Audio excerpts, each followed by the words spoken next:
Hello नमस्ते प्रणाम दोस्तों, जय श्री कृष्ण। आप सबके बेटी विवाह की सुनाते दोस्तों। जैसे लाइक कमेंट में ज़रूर बताइए, लाइक और सब्सक्राइब करें मत भूलिए दोस्तों। जय माता दी।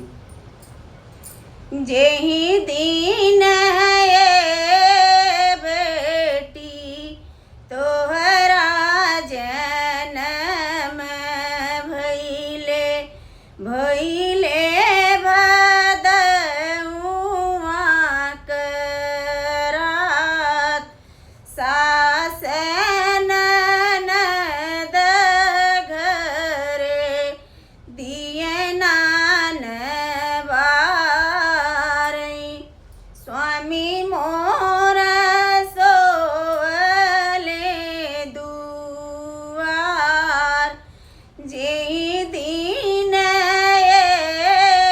बेटी बाबा बर खोजले पड़ी गईले पहुआ में छाल बर खोजी बाबा तोरा घर के जे आवे माता जे उठी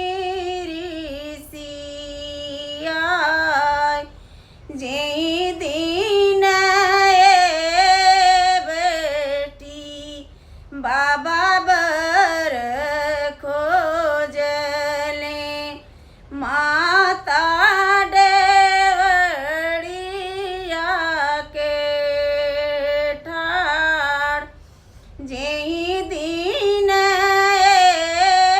बेटी तोहरा बियाह भइले भइले सोहाग वाली रात सास ननद घरे मंगल गावे स्वामी मोर दिए कन्यादान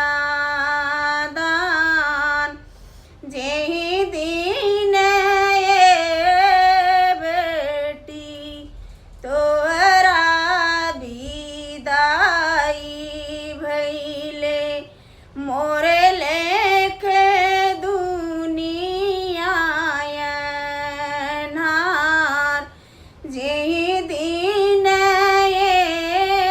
बेटी तोहरा विदाई भइले मोरे